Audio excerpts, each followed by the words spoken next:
The trans community is watching. The trans community is watching. Well, if a bill recently heard at the Minnesota House of Representatives finds its way enacted into law, they could be doing a whole heck of a lot more than that. Representative Byron Curran introduced a bill this week that aims to make crimes against LGBT individuals even more illegal than they already are. And just to be clear, they're super illegal because crimes against literally anyone are illegal. And in particular, crimes motivated by bias based upon certain protected classes, which in Minnesota certainly include the LGBT community, are extra special illegal. You can receive significantly increased penalties as a result for engaging in a crime against somebody who has been protected by the state of Minnesota. In that way, we kind of have two tiers of citizens, first class, second class. And if you don't fall into one of these protected classes, then you're second class, just so you know.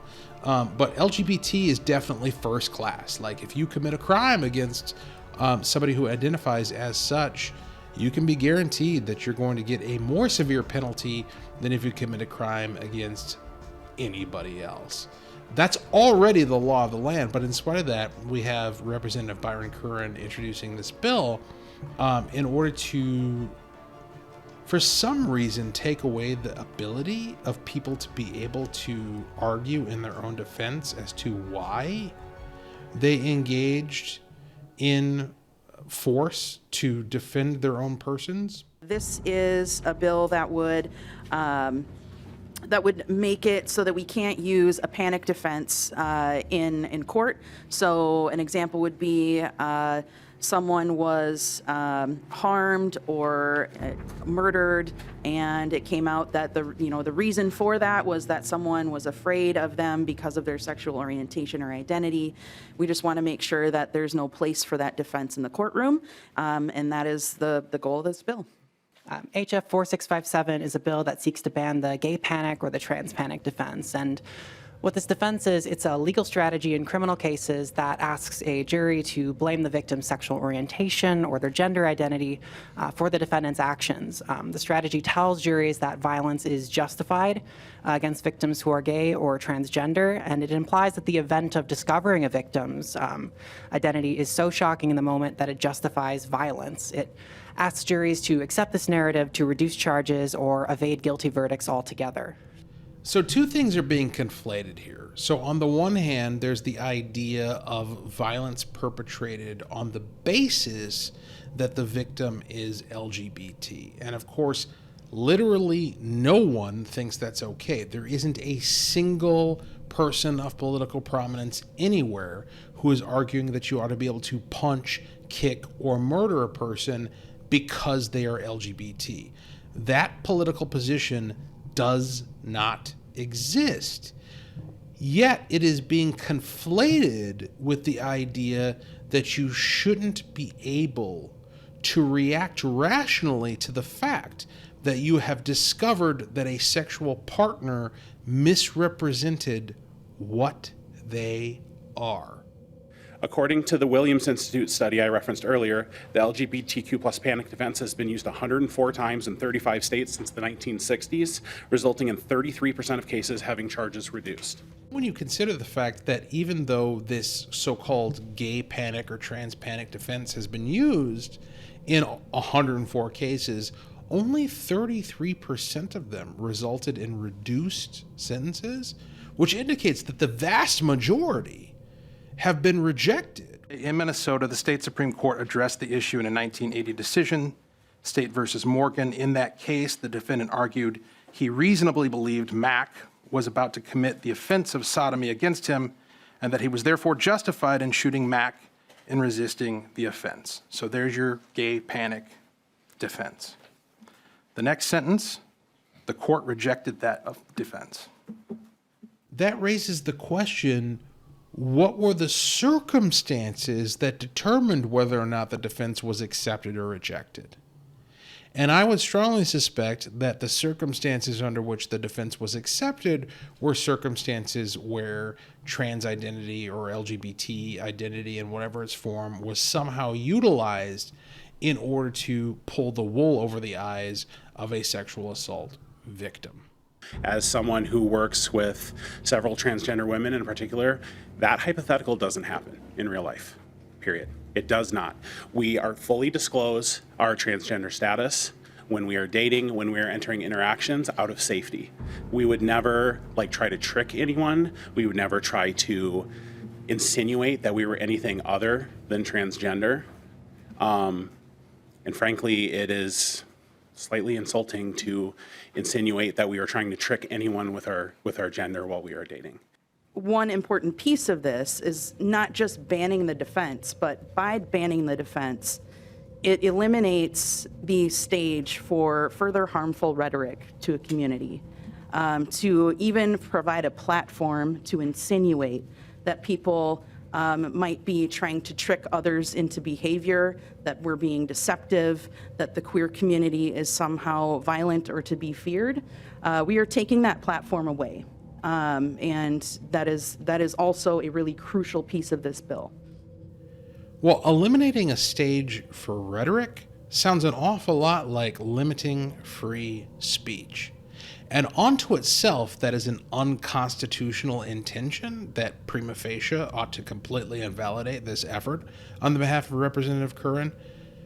But in this particular context, we're talking about invalidating a legal defense against having been sexually assaulted. That's unconscionable.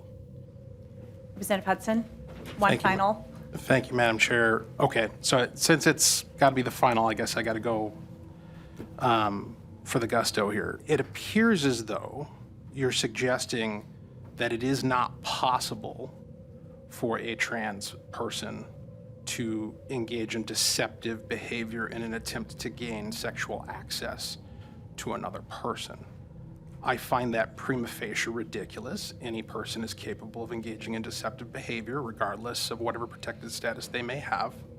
I find it interesting that it was stated by your testifier that this never happens. There's never a situation where deception is utilized in order to gain sexual access to another person, and yet your bill addresses that circumstance directly. I mean, lines 3.8 through 3.13 that provides this new prohibition on defense. It says it is not a defense to a crime that the defendant acted based on the discovery of, knowledge about, or potential disclosure of the victim's actual or perceived sexual orientation, including gender identity expression, including under circumstances in which the victim made an unwanted, unforceable, which is an interesting word, I'll come back to that, romantic or sexual advance towards the defendant, or if the defendant and victim dated or had a romantic or sexual relationship, past tense. Why would we need to put that in the law if this never happens? If there's never a scenario where someone's gender identity or sexual orientation is discovered after a romantic or sexual relationship? That would be question one. And then secondarily, again, because I have to close here, are we unintentionally, because that word unforceable, unwanted, unforceable romantic or sexual advance, we recognize in law that one manifestation of force is fraud.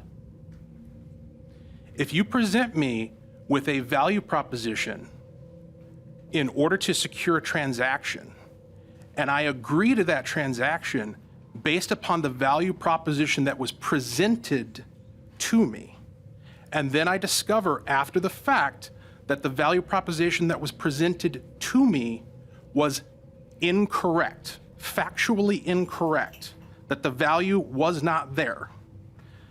In commerce, we call that fraud. In sexual congress, we call that sexual assault. We call that abuse.